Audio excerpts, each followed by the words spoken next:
श्री वृंदावन की ब्रज भूमि में रहने वाला चंदन अपने माँ बाप का इकलौता बेटा था। दिन भर वो ब्रज की रज में लोटपोट होता रहता, अपनी सखाओं के साथ अटखलियाँ करता, सखाओं के साथ गैया चराने जाता। शाम होने पर यमुना जी में स्नान करके वापस घर आकर माँ बाप के चरण छूकर प्रसादी पाता। यही उसकी दिनचर्या थी। चंदन में धीरे धीरे ठाकुर जी के प्रति सखी भाव जागृत होने लगा। अब वो ठाकुर जी की सखियों की तरह चलता, कभी कभी सर पर चुनरी ओढ़ता और कभी आंखों में काजल लगा लेता। एक दिन उसके मामा, जो कि बरसाना शहर में रहने वाले थे, वृंदावन में आए। जब उन्होंने चंदन को सखी भाव में देखा तो हैरान होकर चंदन की माँ से बोले कि चंदन तो आपका इकलौता बेटा है, इसको थोड़ा पढ़ा लिखा लो ताकि वो कुछ काबिल बन सके। चंदन के माता पिता उसके मामा की बात सुनकर सोचने लगे कि हाँ, ये तो सही बात कह रहा है, और उन्होंने चंदन को उनके मामा के साथ शहर में पढ़ने के लिए भेज दिया। शहर में पहले तो चंदन का मन नहीं लगा, लेकिन धीरे धीरे उसका मन वहाँ लग गया और बड़े अच्छे से पढ़ाई करने लगा। चंदन अब बड़ा होने लगा। चंदन चाहे शहर में रहकर वहाँ रच बस गया था, लेकिन उसके अंदर ब्रज रस का रस फूट फूट कर उसके प्रत्येक रोम रोम में बसा हुआ था, जो कि उसको कभी भी ब्रज से दूरी महसूस कराती नहीं थी। इसीलिए वो अपने आप को वहाँ अकेला नहीं समझता था, क्योंकि वो अपने अंदर ही पूरी आनंद में रहता था। चंदन की कक्षा में एक छात्रा उसकी सखा बन गई। उसका नाम ललिता था। ललिता के माता पिता का बचपन में ही स्वर्गवास हो चुका था। वो अपने नाना नानी के साथ रहती थी। वो बहुत ही सीधी साधी लड़की थी। चंदन और ललिता की खूब बनती थी। स्कूल खत्म होने पर दोनों इकट्ठे ही आगे की पढ़ाई के लिए कॉलेज में प्रवेश हुए। वहाँ पर इकट्ठे पढ़े। चंदन की पढ़ाई अब खत्म हो चुकी थी। वो अपने घर वृंदावन धाम जाने के लिए तैयार हुआ तो उसने ललिता को कहा, क्या तुम मेरे साथ वृंदावन धाम चलोगी? तो ललिता ने अपने नाना नानी की आज्ञा लेकर चंदन के साथ जाना स्वीकार कर लिया। जब चंदन अपने मामा जी से विदा लेकर वृंदावन धाम पहुंचा तो वृंदावन में कदम रखते ही चंदन के हाव भाव बदल से गए। वो तो एकदम से सखी भाव में आ गया। उसकी चाल नर से नारी जैसी हो गई। वो अपनी कमर में हाथ रखकर चलने लगा। अचानक से उसकी चाल में आए परिवर्तन को देखकर ललिता हैरान होकर उसको देखती रही, लेकिन वो बोली कुछ नहीं। अब चंदन अपने घर पहुंच चुका था। घर जाकर उसने अपने माता पिता के चरण छुए और ललिता के बारे में उनको बताया। ललिता की सुंदरता और सादगी को देखकर चंदन के माता पिता भी बहुत प्रसन्न हुए। काफी दिन हो चुके थे ललिता को वृंदावन आए हुए। तो जब उसने चंदन से जाने की आज्ञा मांगी तो चंदन ने अचानक से उसको कहा कि क्या तुम मेरी जीवन संगिनी बनोगी? अचानक से ये सुनकर ललिता घबरा सी गई और लज्जा सी गई और उसने मुस्कुराकर हाँ में हामी भर दी। अब उन दोनों की शादी बड़ी धूमधाम से संपन्न हो गई, लेकिन ललिता को कभी कभी चंदन का व्यवहार अजीब सा लगता था। चंदन कभी कभी अपनी आंखों में काजल लगाकर, सर पर चुनरी ओढ़कर, कमर पर हाथ रखकर ना जाने कौन सा नृत्य करता रहता और किसको रिझाता रहता। ललिता को ये सब समझ नहीं आता। एक दिन उसने पूछा कि आप कभी कभी ऐसा रूप क्यों धारण कर लेते हो? तो चंदन मुस्कुराकर उसकी तरफ देखने लगा और तभी उसने मन में कुछ निश्चय किया और कहा, प्रिय, तुम सुबह तैयार हो जाना, मुझे तुम्हें कहीं पर लेकर जाना है। ललिता को कुछ समझ नहीं आया, लेकिन पति की आज्ञा को मानकर वो जल्दी सुबह उठकर तैयार हो गई।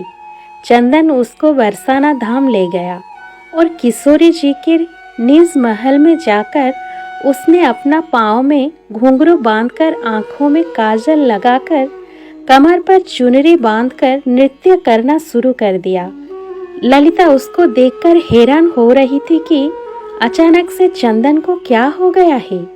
वो तो बस अपने धुन में किशोरी जी के आगे नृत्य करता जा रहा था।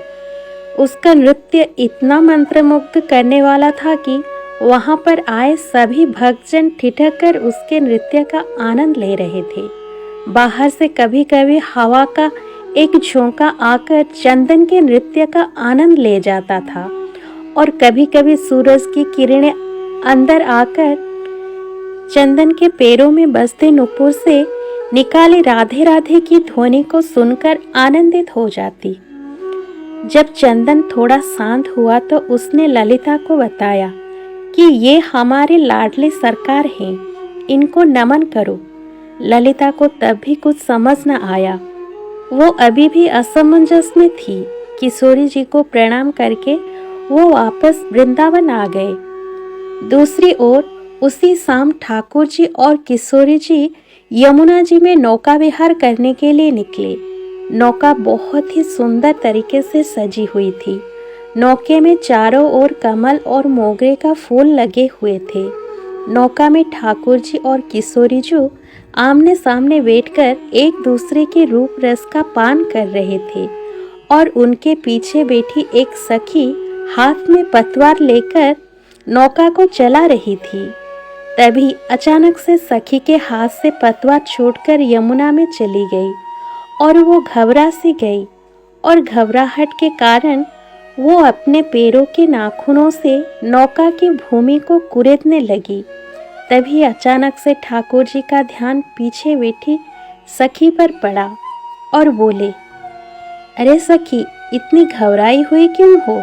उसने हाथ जोड़कर बड़ी विनम्रता से कहा, कन्हैया, मेरी पतवार यमुना जी में गिर गई है। तो ठाकुर जी मुस्कुराकर बोले, इसमें घबराने की क्या बात है? और आंखों ही आंखों में उन्होंने किशोरी जी को कुछ इशारा किया। अब एक तरफ से किशोरी जी ने और दूसरी तरफ से ठाकुर जी ने अपने हाथ को यमुना जी में डाला और वो दोनों अपने दोनों हाथों को पतवार की तरह चलाने लगे। झुकने के कारण किशोरी जी के सिर पर ओढ़ी चुनरी यमुना जी में भीग रही थी और उधर दूसरी तरफ ठाकुर जी का गले में पड़ा पीतांबर यमुना जी में भीग रहा था। हाथों पर पीतांबर और चुनरी पर लगा इत्र यमुना जी में घुल मिल गया था। ठाकुर जी और किशोरी जी ने अपने हाथों से उस नाव को किनारे पर लगाया। अगले दिन सुबह ललिता के सास और ससुर चंदन के मामा के यहाँ कुछ काम से चले गए। अब घर में ललिता और चंदन अकेले थे। चंदन सुबह सुबह ही अपने काम पर चला गया और ललिता हाथ में मटकी को लेकर यमुना जी से जल भरकर ले आई। आज घर में कोई नहीं था, इसीलिए जब ललिता ने मटकी में से जल को थोड़ा सा पिया तो उसमें इतनी सुंदर इत्र की खुशबू को महसूस करके वो बहुत प्रसन्नता से भर गई। धीरे धीरे उसने उस मटकी में से काफ़ी जल पी लिया और जब थोड़ा सा जल शेष बचा तो उसका ध्यान मटकी में पड़ा तो वो क्या देखती है कि नौका में बैठकर विहार करते किशोरी जी और लालजू नजर आ रहे हैं। ललिता एकदम से घबराकर दीवार के सहारे टेक लगाकर खड़ी हो गई। उसको कुछ सूझ नहीं रहा था। मटकी से पिया हुआ जल धीरे धीरे अब उसके पूरे शरीर में फैल गया। उसकी आंखों में ना जाने कैसे अश्रुधारा बहने लगी। इतने में चंदन बाहर से आया और अपने पत्नी की ऐसी दशा देखकर उसने पूछा, प्रिया, क्या हुआ? ललिता के मुख से कुछ भी नहीं निकला, परंतु उसके होठ कुछ कहने के लिए फड़फड़ा रहे थे। सांस जोर जोर से चल रही थी। आंखों की पलकें हिल भी नहीं रही थी। चंदन ने जब उसको झिंझोड़कर बार बार पूछा तो उसने मटकी की तरफ इशारा किया।